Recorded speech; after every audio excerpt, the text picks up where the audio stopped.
জুমায় সকলে উপস্থিত হয়েছি। এক তো জুমা, আবার রাতের শবে বরাত, লাইলাতুন নিসফু মিন শাবান, অত্যন্ত গুরুত্বপূর্ণ একটা দিন এবং মাস অত্যন্ত সম্মানিত মাস। রজব এবং রমাদান দুই সম্মানিতর মধ্যবর্তী মাস শাবান মাস। শাবান মাস এর অর্থ হচ্ছে বিস্তৃত হওয়া।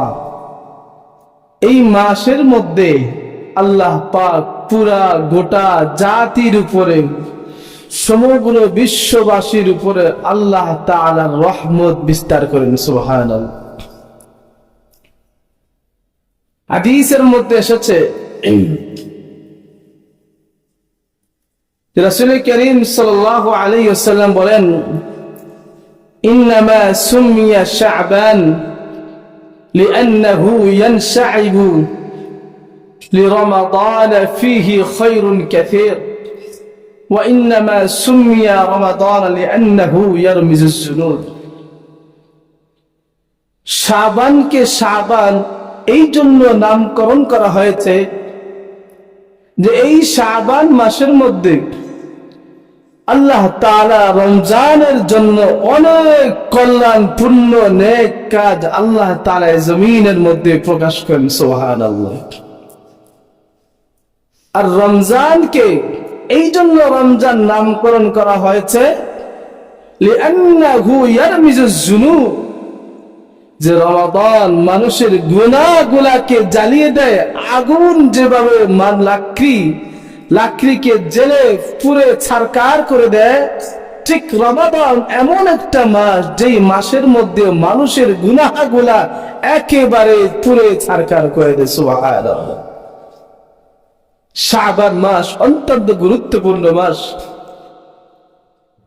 আল্লামা কাদের জিলানী রহমাতুল্লাহি আলাইহি, আব্দুল কাদের জিলানী রহমাতুল্লাহি আলাইহি, তিনি একটা কথা বলেছেন শাবান সম্পর্কে। শাবান এই শব্দটার মধ্যে অনেক গুরুত্বপূর্ণ জিনিস একটা লুকায়িত আছে। এই শাবান লিখতে আরবিতে 5টা অক্ষর লাগে। 5টা অক্ষরের মধ্যে এক একটা অক্ষরে বিভিন্ন ধরনের নেয়ামতের প্রতি উল্লেখ করেছেন, ইঙ্গিত করেছেন। এখন কবেন হুজুর কিভাবে? শাবান লিখতে প্রথম হরফটা লাগে শিন। যারা কোরআন পড়েন তারা বুঝবেন। শাবান প্রথম অক্ষর লাগে শিন, তারপরে লাগে বা, তারপর লাগে আলিফ, শা, বান, তারপর লাগে নুন। 5টা অক্ষর লাগে। প্রথম অক্ষর শিন দ্বারা বোঝায় শারাফুন, অর্থাৎ মর্যাদা, সম্মান। আইন দ্বারা বোঝায় উলুন, সমৃদ্ধি। বা দ্বারা বোঝায় বিররুন, অর্থাৎ নেক কাজ। আলিফ দ্বারা বোঝায় উলফাতুন, অর্থাৎ ভালোবাসা। নুন দ্বারা বোঝায় হচ্ছে আলো, অর্থাৎ একজন ব্যক্তি শাবান মাসে কেউ যদি ইবাদত বন্দেগী করে তাহলে ওই ব্যক্তির সম্মান, মর্যাদা, আল্লাহর পক্ষ থেকে ভালোবাসা, নেক কাজ এবং হেদায়েতের আলো সে লাভ করে। সুবহানাল্লাহ। এজন্য রাসূল করিম সাল্লাল্লাহু আলাইহি ওয়াসাল্লাম বলেন, শাবানু শাহরি ওয়া রমাদান শাহরুল্লাহ। আল্লাহর নবী সাল্লাল্লাহু আলাইহি ওয়াসাল্লাম বলেন, শাবান মাস হলো আমার মাস, আর রমজান মাস হলো আল্লাহ তাআলার মাস।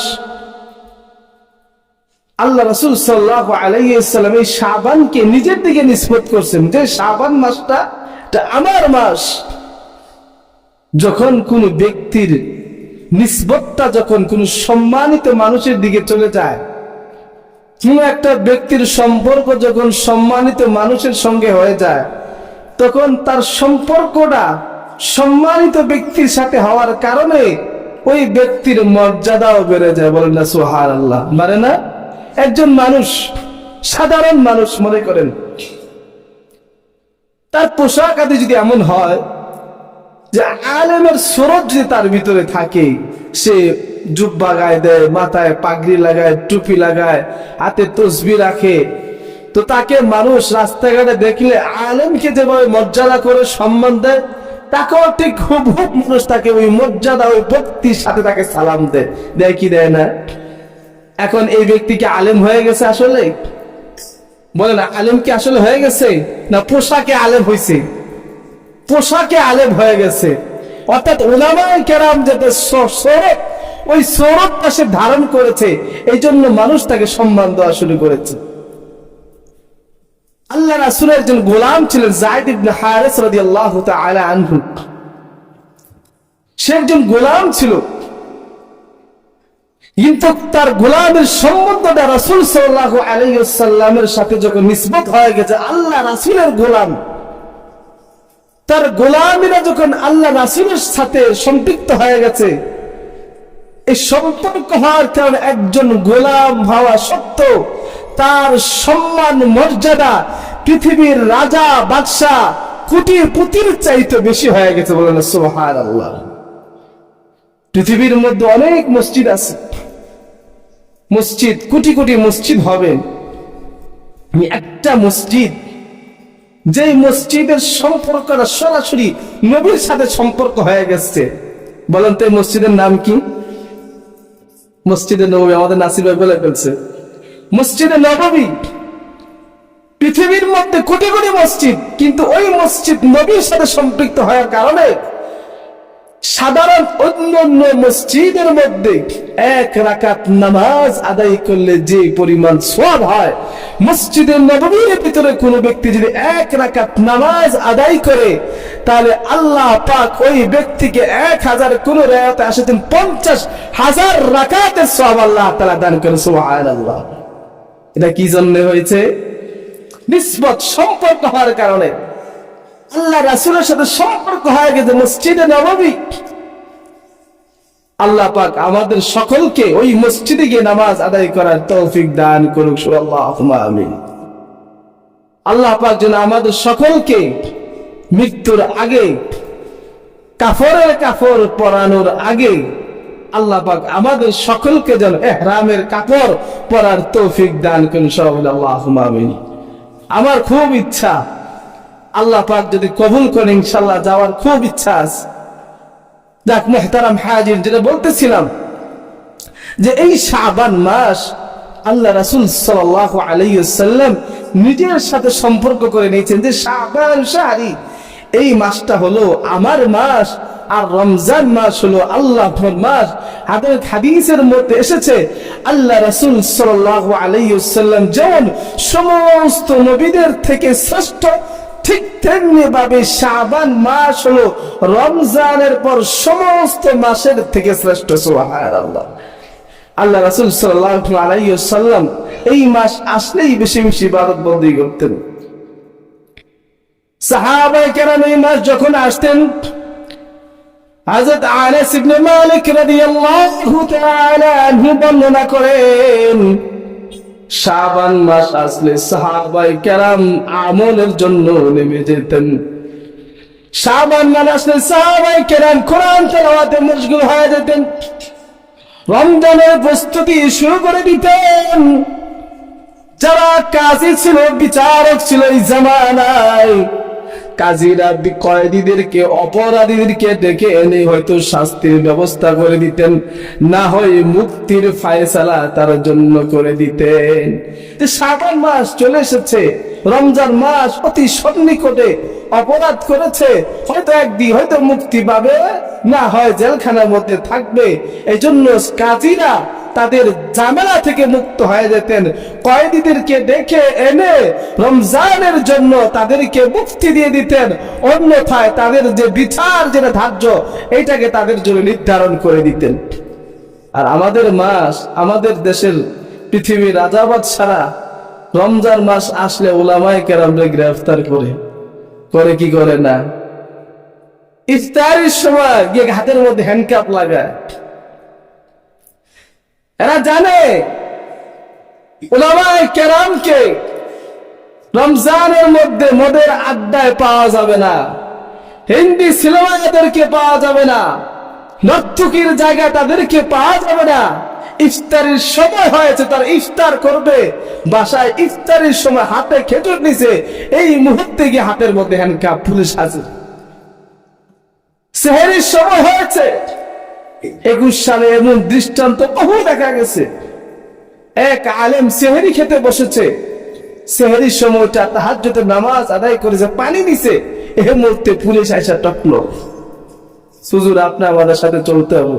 তো বলতেছে সেহরি খায় নেই, তো বলছে সেহরি আপনি আমাদের সাথে গাড়ির মধ্যে করবেন, সেহরি খাওয়ার সময় দেয়। মসজিদে তারাবি করতে গেছে, ওই নামাজ একটা অবস্থা, ওই জায়গার থেকে বের করে নিয়ে গেছে। আমার মামা কুমিল্লা ক্যান্টনমেন্টে উনি ইমামতি করেন, বাসায় পুলিশ অনেক সঙ্গে ঘোরাঘুরি করছে, পায় নাই। তো তার আগে নামাজ পড়তে গেছেন, তো জানে এই জায়গায় ইমাম সাহেব পাওয়া যাবে, নিয়ে দইরা নিয়ে মামলা দিয়ে দিছে, গাড়ি পোড়ানোর মামলা। হুজুর একটা মামলা দিস, বেশি বড় দিমু না, একটা ছোট মামলা দিমু যে গাড়ি পোড়ানো। তো মামা বলতেছে আপনার আমার গাড়ি পোড়ানো মামলা দিবেন, আমি তো জীবনে মানুষের চুল পরিমাণ ক্ষতি আমার দ্বারা হোক এটা আমি বরদাস্ত করি নাই, আমি গাড়ি কোন দিন পুরাইলাম না, হুজুর উপরের অর্ডার দিতেই হবে। যাক মুহতারাম হাজির, বলতেছিলাম সাহাবায়ে কেরাম শাবান মাস আসলেই রমজানের জন্য তিনারা প্রস্তুত হয়ে যেতেন, কোরআনে কারীমের তেলাওয়াতে মশগুল হয়ে যেতেন। কাজীরা বিচারকরা তিনারা কয়েদিদেরকে ডেনে হয়তো শাস্তির ফায়সালা করে দিতেন, না হয় মুক্তির ব্যবস্থা করে দিতেন। বহু সাহাবায়ে কেরাম এমন করেছেন যে রমজানের আগে আগে যাকাতগুলো আদায় করে দিতেন, যাতে করে দরিদ্র মানুষগুলো রোজা রাখতে তাদের কোনো সমস্যার সম্মুখীন না হতে হয়। রমজানের বাঁচার খরচ যেন তারা রমজানের আগে আগে করে নিতে পারে। এই জন্য যাদের উপর যাকাত ফরজ হয়েছে প্রত্যেককে উচিত রমজানের আগে আগে যাকাতটাকে আদায় করে দেওয়া। নবীজি সাল্লাল্লাহু আলাইহি ওয়াসাল্লাম শাবান মাস আসলে বেশি বেশি রোজা রাখতেন। আম্মা জান আয়েশা নবীকে জিজ্ঞেস করলেন, গো পয়গম্বর, শাবান মাস আসলে দেখি আপনি শুধু রোজা রাখেন, ব্যাপারটা কি?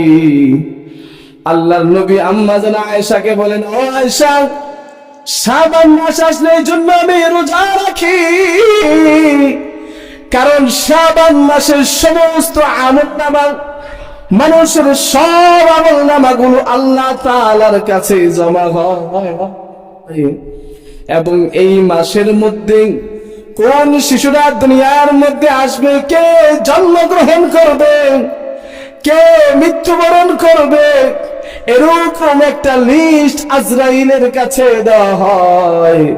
মা আয়েশা রে, আমি চাই আমার মৃত্যুর পরোয়ানাটা যেন এমন সময় লেখা হয় যেই সময়ের মধ্যে আমি রোজাদার। সুবহানাল্লাহ। এই জন্য আল্লাহ নবী সাল্লাল্লাহু আলাইহি ওয়াসাল্লাম শাবান মাস আসলে বেশি বেশি রোজা রাখতেন, কোরআন কারীমের তেলাওয়াতের মধ্যে মশগুল হয়ে যাইতেন। আর আমাদের জন্য শিক্ষা হচ্ছে শাবান মাস আসলে আমাদের উচিত কোরআনে কারীমের মধ্যে তেলাওয়াতে মশগুল হয়ে যাওয়া।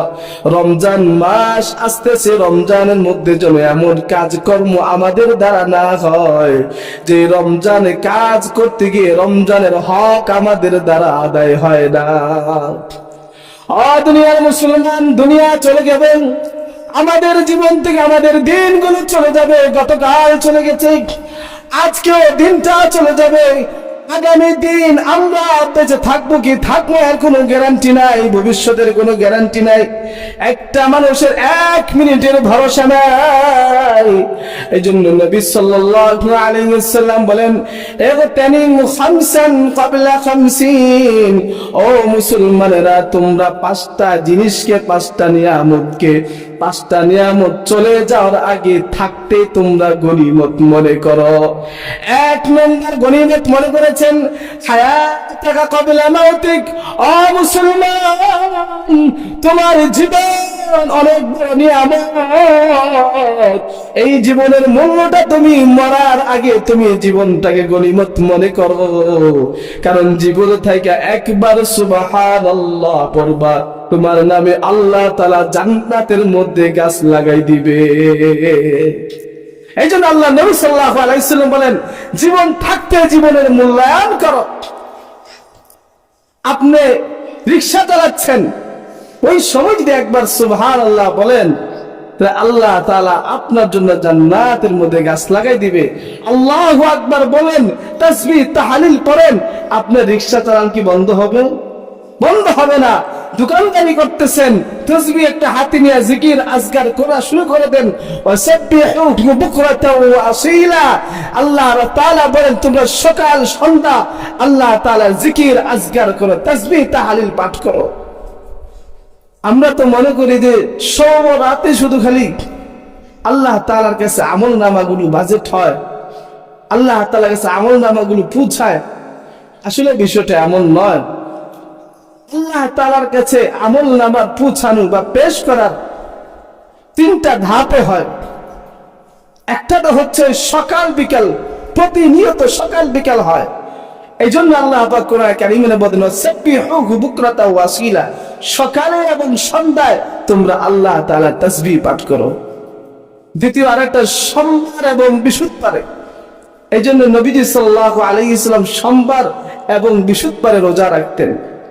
তৃতীয় আরেকটা হচ্ছে, কেউ বলে যে সওরাত, আবার কোন কোন রাওয়ায়াতে এসেছে যে শাবান মাসে এটা হয় যে আল্লাহ তাআলার কাছে মানুষের আমল নামাগুলো পেশ করা হয় যে কে কোন হালতের মধ্যে আছে।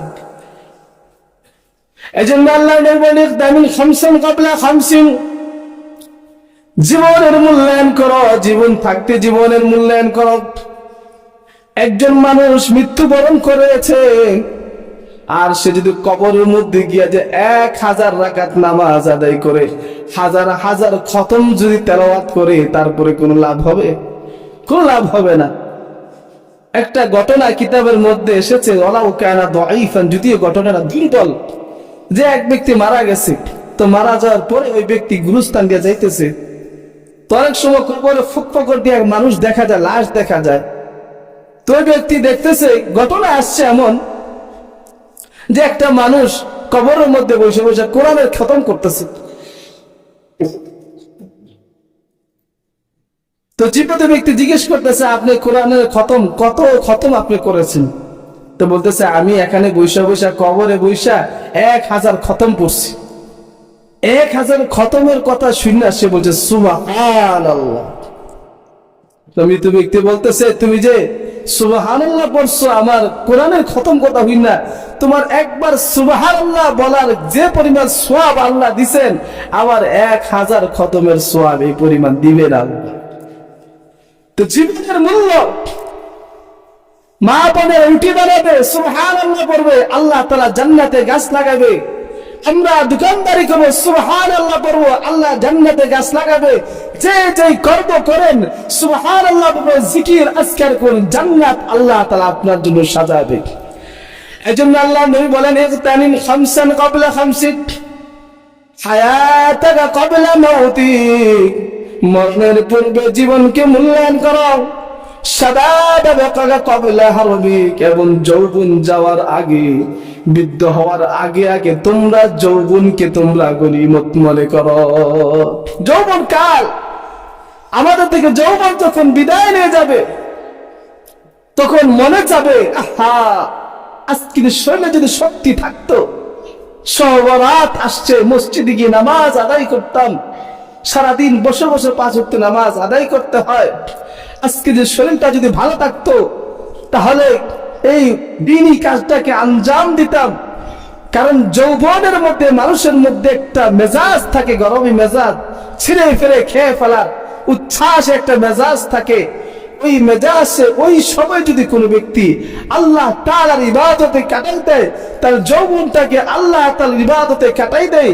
আরে হাদিসের মধ্যে এসেছে যে কাল কিয়ামতের ময়দানে হাসা আজিমে যখন মানুষ বিচারের জন্য সমস্ত মানুষ নিজের জন্য ইয়া নাফসি পেরেশান থাকবে, ওই কঠিন মুসিবতের সময় আল্লাহ তাআলা 7 শ্রেণী মানুষদেরকে আরশে আজিমের ছায়ার নিচে ছায়া দিবেন। তার মধ্যে এক শ্রেণীর মানুষ হচ্ছে তারা যারা যৌবনকালে আল্লাহ তাআলার ইবাদতে কাটিয়েছেন। সুবহানাল্লাহ। কারণ যৌবনকাল এটা আল্লাহ তাআলার নিকট অত্যন্ত পছন্দনীয়। বয়স হয়ে যায়, অনেক মানুষ নামাজও পড়তে পারে না, চেয়ারে বসে নামাজ আদায় করে। তখন মনে চায়, হাই রে, আজকের যৌবন কালটা যদি থাকতো তাহলে মসজিদে গিয়ে সিজদা দিতাম। কারণ হাদিসের মধ্যে এসেছে, ইন্না আকরাবা মা ইয়াকুনু আল-আবদু মির রাব্বিহি ওয়া হুয়া সাজিদ, যে বান্দা আল্লাহ তাআলার কাছে সবচাইতে বেশি নিকটবর্তী তখনই হয় যখন তার কপালটাকে আল্লাহ তাআলার দরবারে সিজদায় লুটিয়ে পড়ে। সুবহানাল্লাহ। এজন্য আল্লাহ নবী বলেন, শাবাকা ক্বাবলা হারমিক, যৌবন ফুরিয়ে যাওয়ার আগে তোমরা যৌবনকে গনিমত মনে করো। ওয়াসিহহাতাকা ক্বাবলা সুকমিক, এবং তোমরা অসুস্থ হয়ে যাওয়ার পূর্বে সুস্থতাকে তোমরা গনিমত মনে করো। অসুস্থ হয়ে গেলে মনে চায়, হায় রে, আজকে যদি আমি সুস্থ থাকতাম রমজানের ইতিকাফটা আমি মসজিদে গিয়ে আদায় করতাম, আজকে যদি সুস্থ থাকতাম বাইতুল্লাহ তাওয়াফ করতাম। যখন অসুস্থ হয়ে যায় আফসোস গুলা করতে থাকেন, অথচ তোমার সুস্থতার সময় তোমার দিনই কাজগুলো করার সুযোগ ছিল, সামর্থ্য ছিল, তখনও তুমি করো নাই। এই জন্য আজকে তুমি আফসোস করতেছো, হাইরে, আজকে যদি সুস্থ থাকতাম তাহলে আমি এই কাজটা করতাম। এই জন্য আল্লাহ নবী বলেন, অসুস্থ হওয়ার আগে সুস্থতাকে তোমরা গনিমত মনে করো। অসুস্থতার আগে যদি সুস্থতাকে গনিমত মনে করো, আর যখন অসুস্থ হয়ে যাইবা, অসুস্থ হওয়ার জন্য, অসুস্থ হওয়ার পরে তুমি যদি নেক কাজগুলো যদি করতে না পারো, এই যে তুমি আফসোস করার কারণে আর সুস্থতার সময় আমল করার কারণে আল্লাহ তাআলা প্রতিটা আফসোসের জন্য তোমার আমল নামা নেকিতে বলবে।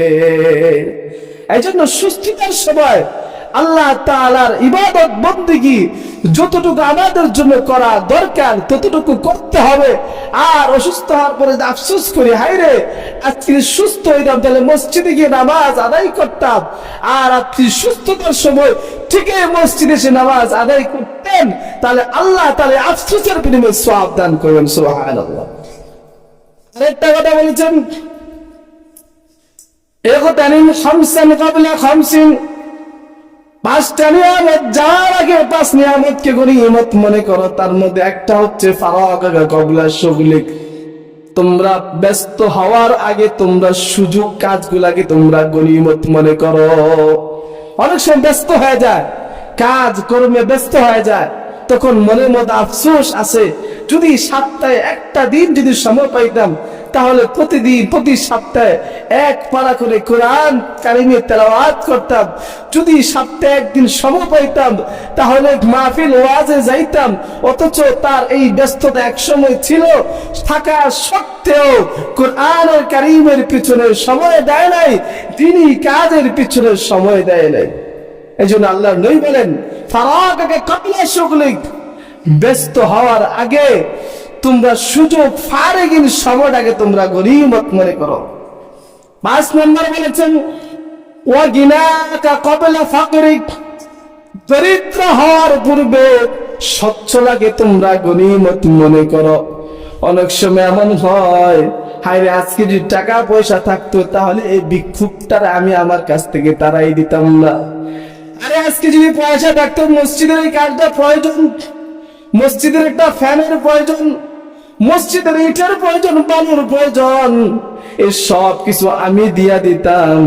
অথচ তোমার এক সময় সম্পদ ছিল, এই সম্পদ গুলার তুমি কাজে লাগাও নাই, সম্পদ রে বিড়ির পিছনে কাজে লাগাইছো, মদ জুয়ার পিছনে কাজে লাগাইছো।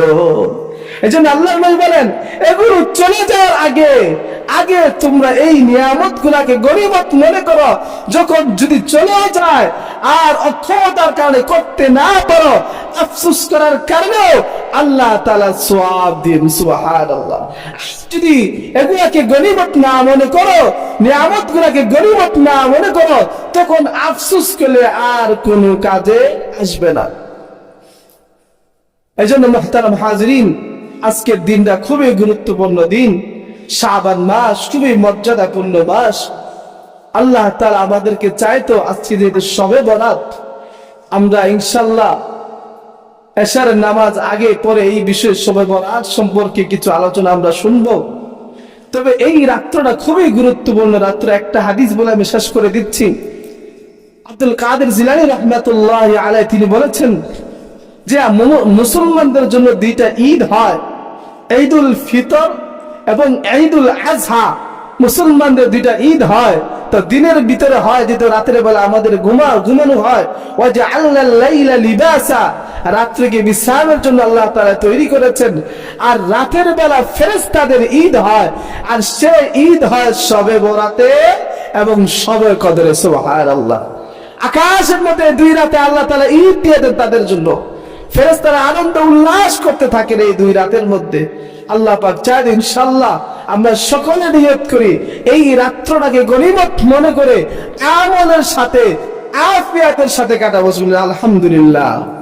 আল্লাহ পাক চায় ইনশাআল্লাহ আমরা এই রাত্রকে সুন্দরভাবে কাটাবো। তো কোনো আমার দ্বারা যেন এই রাত্রে কোনো অন্যায় কাজ যেন না হয়।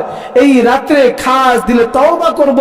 আল্লাহ পাক যেন আমাদের জীবনের সমস্ত গুনাহগুলো মাফ করে দেন এবং রমজান মাস, রমজানের হক ভাবে আদায় করা আমাদের জন্য সহজ করে দেয়। সবাই আল্লাহুম্মা আমিন। ওয়া আখির দানা আনিল হামদুলিল্লাহি রাব্বিল আলামিন।